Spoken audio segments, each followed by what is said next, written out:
ඇහුවම අපි කියනවා අපි බෞද්ධයි කියලා. බෞද්ධ වෙන්නේ කොහොමද ඇහුවේ?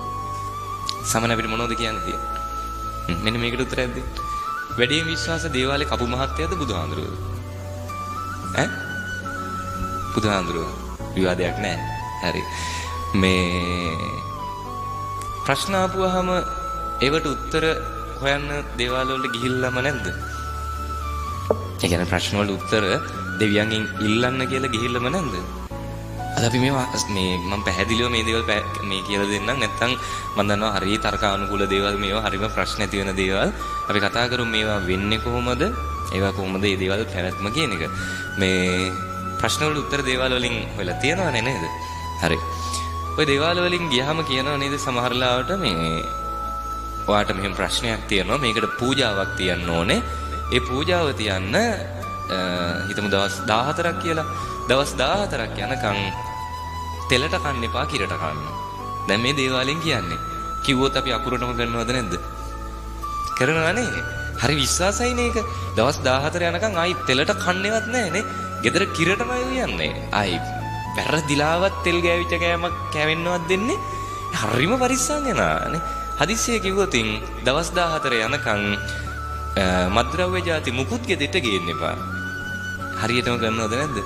කරනවා. අනේ දේවාල වලින් කිව්වොත් කරනවා.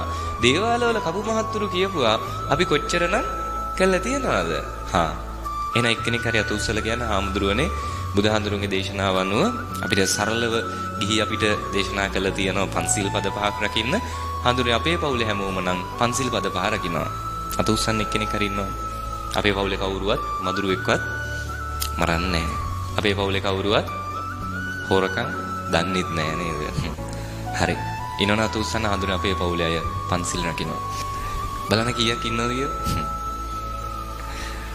එක්කෙනෙක්වත් නැහැ.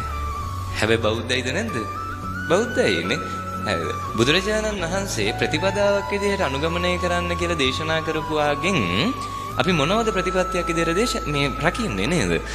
දේවාල වලින් කිව්වනම් අකුරටම කරනවද නැද්ද? කරනවා. ඒකනේ මං කිව්වේ එළියට කියනවා බෞද්ධයි කියලානේ. එළියට කියනවා බුදුරජාණන් වහන්සේ පිළිපදිනවා කියලා. හැබැයි අභ්‍යන්තරයෙන් ඊට වඩා විශ්වාස පස්සේ අපි යනවා නේ.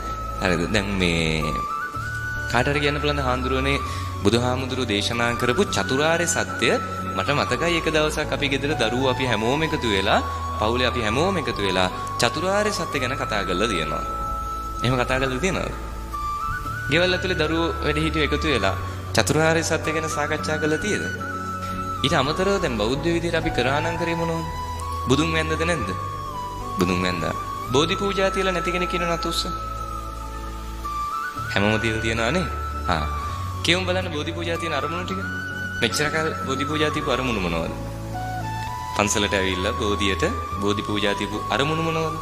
එකක්. ග්‍රහපල. හා තව විභාග වල තියනවානේ. තව ලෙඩ හොඳ වෙන්න. රසාව ඒක දිනු කරගෙන පවුලේ ප්‍රශ්න ටික විසඳ ගන්න නේ. ඒවට අපි බෝධි පූජා තියලා තියෙද නැද්ද? තියනවා නේ. හරි. මේ එහෙම තියෙනෙක් ගැලපෙනවද? බුදුහාමුදුරුවෝ කොහේ හරි දේශනා කළා තියනවාද බෝධියට වඳින්න වැන්දම ලැබෙනවා? දේශනා කරාද? නෑ. එහෙනම් එදා සිද්ධාර්ථ කුමාරයා ගිහිගේ අතහැරලා ගියපු වෙලාවේ වනගත වෙලා අර විශාල ඇසතු ගහ දැකපු වෙලාවේ හිතන්න තිබ්බා මේක නම් හරි විශාල ගහක්. නේ මේකෙන් නම් වැන්දොත් හැමදේම හම්බෙයි කියලා හිතලා එදා සිද්ධාර්ථ කුමාරයා උදේ හවස බෝධි පූජා තිව්වා නම් බුද්ධත්වයටපත් වෙයිද? එහෙම වෙන්නේ නෑ නේ. හරිද? මේක හරියට තේරුම් ගන්න. අද වෙනකොට අපි බුදුදහම ගැන වැරදි අවබෝධයක් තියෙන්නේ නේ. අපි හිතන් ඉන්නවා වැන්දම ලැබෙනවා කියලා. එහෙම එකක් නෙවෙයි තියෙන්නේ. හරිද? දෙවියන්ගෙන් වේවා, බෝධියෙන් වේවා, බුදුහාඳුරුවන්ගෙන් වේවා වැන්දහම ලැබෙන්නේ මොකද්ද? වැන්දම ලැබෙන්නේ මොනවද කියන්නේ? දන්න විදිහට දැන් අම්මගෙන් තාත්තගෙන් වැන්දම අපිට හම්බෙන්නේ මොකද්ද? තේරෙනවද නේ? ආශිර්වාදයක්. දැන් හිතන්න හැමදාම දැන් ඔන්න මේ අවුරුද්ද අවසානයේ ඕ ලෙවල් ලියන දරුවෙක් ඉන්නවා. මේ දරුවා හැමදාම ගිහිල්ලා මේ උදේට අම්මට වඳිනවා. වැන්දන් පස්සේ අම්මා දරුවගේ ඔළුව අත ගාලා කියනවා පුතේ ඔයා මේ අවුරුද්දේ ලියන ඕ ලෙවල් විභාගයේ හොඳට පාස් වෙන්න. ඔළුව අත ගාලා හැමදාම උදේට කියනවා. මේක අහලා දැන් මේ දරුවා හිතනවා හරි අම්මා දැන් හැමදාම උදේ මගේ ඔළුව අත ගාලා මෙහෙම කියන නිසා අනිවාර්යෙන් මම පාස් වෙයි. පාඩම් කරන්න නම් දෙයක් නැහැ. එහෙම කියලා හිටියොත් පාස් වෙනවද නැද්ද? නෑ. පාස් වෙන්නේ නෑනේ. හැබැයි අම්මගෙන් ආශිර්වාදයක් ලැබුණාද නැද්ද? ලැබුණා. ආශිර්වාදය ලැබෙන එක වෙනයි. තමන්ගේ කැපවීම කියන එක වෙනයි නේ. තමන් කැප වෙන්නේ නැත්තම් කොහොම කොච්චර ආශිර්වාදයක් ලැබුණත් ප්‍රතිඵලයක් ලබා ගන්න බෑ. ඒතර දෙවියන්ගෙන් ලැබෙන්නේ මොකද්ද? ආශිර්වාදය. වඳින්න එපා කියන්නේ ගරු කරන්න එපා කියන්නේ වන්දනා කරන්න, ගරු කරන්න. හැබැයි දෙවියෝ දෙනවා කියලා බලන් ඉන්නවා නම් අන්න වැරදි මාවතේ යනවා. බෝධියෙන් ලැබෙයි කියලා බලන් ඉන්නවා නම් අන්න වැරදි මාවතේ යනවා නේ. බුදුහාඳුරන්ට වඳින්න ඕනේ එකම අරමුණ මොකද්ද? දන්නවද? බුදුහාඳුරන්ට ගරු කිරීම විතරයි. බෝධියට වඳින්න ඕනේ එකම අරමුණ මොකද්ද? බෝධියට ගරු කිරීම පමණයි. නැත්තම් මේ සසර ගමන නවත්තන එක ගැන දේශනා කරන ධර්මයේ ගනුදෙනුවක් ගැන සාකච්ඡාවක් නෑ නේ. අපි බුදුහාඳුර ළඟට ඇවිල්ලා මොකෝ කරන්නේ? අපි පූජාවක් දෙන්නම් ඒකට හරියන අපේ ලෙඩ හොඳ කරලා දෙන්න.